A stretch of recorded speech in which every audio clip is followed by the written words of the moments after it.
If you look at all the dailies this morning and the picture that we have, they have a running commentary and it says, this nation presently stands on the precipice. Unless reason prevails, we could all very well tumble down into a dark and dangerous abyss from which it could be almost impossible to extricate ourselves. We take pride in Kenya since independence 60 years ago, when being held as an island of peace in turbulent seas. But it is delusional to imagine that we can never descend into the chaos, anarchy, and civil strife that have afflicted many countries in the wider Eastern African region. The cataclysmic event of the 2007 post-election violence served as a stark reminder that we are not immune to the strife that has, at different times, nearly destroyed Uganda, South Sudan, Ethiopia, Eritrea, Sudan, Somalia, Rwanda, Burundi, and the Democratic Republic of Congo. Political, ethnic, and religious conflicts have seen most of our neighbors face death and destruction on massive scales, and many of them are far from returning to peace and stability. Having over the years been home to hundreds of thousands of refugees fleeing turmoil from across our borders, and to date hosting some of the biggest refugee camps in the world, we should have a keen appreciation of the suffering ordinary people undergo when their leaders fight for power. The 2007 violence and previous political and ethnic clashes in 1997 and 1919 and 1991 may pale in comparison to the carnage witnessed in some of our aforementioned neighboring countries, but it was still mass murder, arson, and human displacement on scales we should never countenance. Never should we take it for granted that we can never tip over into full-scale genocide or civil war. That is why we must all step back and take a long, hard look at ourselves as we contemplate the possible consequences of the ongoing anti-government protests called by the opposition over the high cost of living and myriad other grievances. President William Ruto and opposition leader Raila Odinga in particular owe it to themselves and to the people of Kenya to consider if they want any more blood on their individual hands. They must acknowledge that the sparks of conflagration have already been lit, and it is upon them both that lies the greatest responsibility to put out the fire before it spreads out of control. This is not about blame games or continuing political contestation, but about the simple acknowledgement that Kenya could burn unless the voices of reason prevail. Previous efforts at dialogue, including formation of a bipartisan parliamentary committee, have floundered, but it is not too difficult to try again. It can happen if our leaders put pride and ego aside. They have to abandon obdurate positions and reckless and irresponsible zero-sum games by which they seek to attain power or to hold on to power. They have to recognize that the welfare, peace, and security of the citizens is far more important than either of them. We are making a call for peace.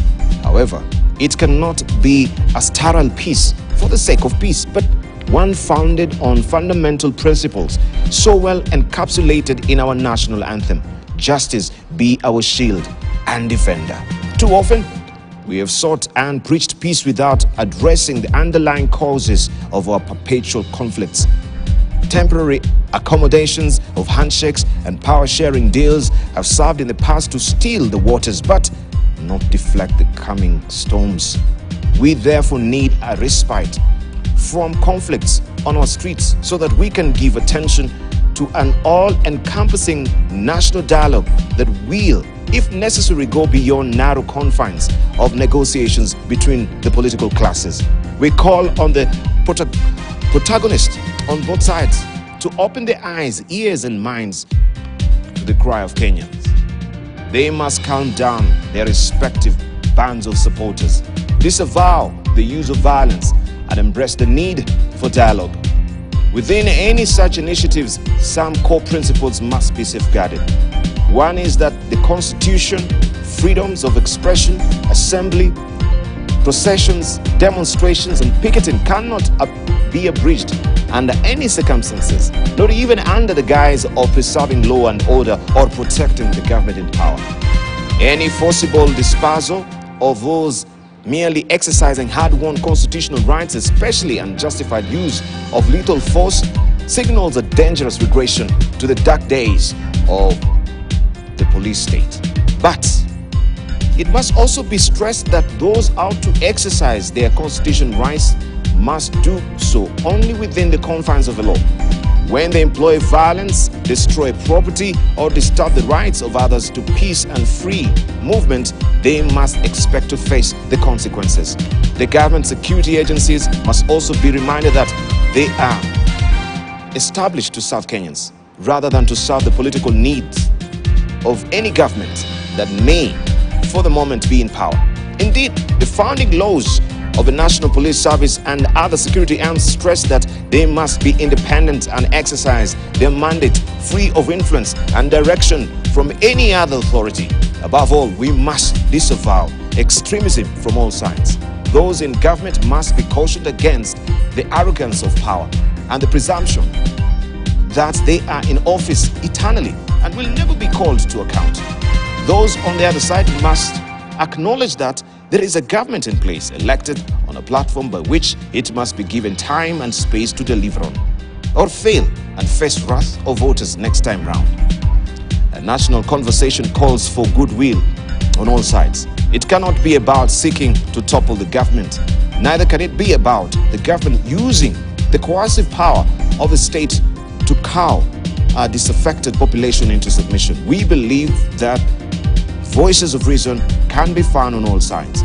Beyond the political classes, there are many groups that can play crucial roles in pointing the pathway from a looming inferno. They include religious groupings, civil society, media, trade unions, community leaders, regional and continental groupings, and the international community. All of them have a sacred duty to make themselves heard. Above all, responsibility lies on the people of Kenya to reject extremism that is not in their interest and demand accountability and responsible behavior from their leaders. Our democracy accommodates competitive politics, I should say, but it need not be confrontational. At the end of the day, we all live in one nation, sailing in the same boat. If it sinks, we will all go down with it. None will be spared. And that's the editorial today in all the dailies, the Standard, the Daily Nation, the People Daily, and also the Business Daily and Taifa Leo as well. That is what we do have on the front page of the Standard. Let's save our country. You can grab a copy of the Standard this morning. I've read blow by blow the whole account on the editorial pages of the Standard, and that you'll have it also on the Daily Nation as well. A joint commentary by editors of leading media houses, as I've read it for you. It's a call for peace. Our democracy accommodates competitive politics, but it need not be confrontational. At the end of the day, we will live in one nation, sailing on the same boat. If it sinks, we will all go down with it. None will be spared. And this story continues on page 14 of the Standard today, the editorial commentary. Third wave of Azimio protest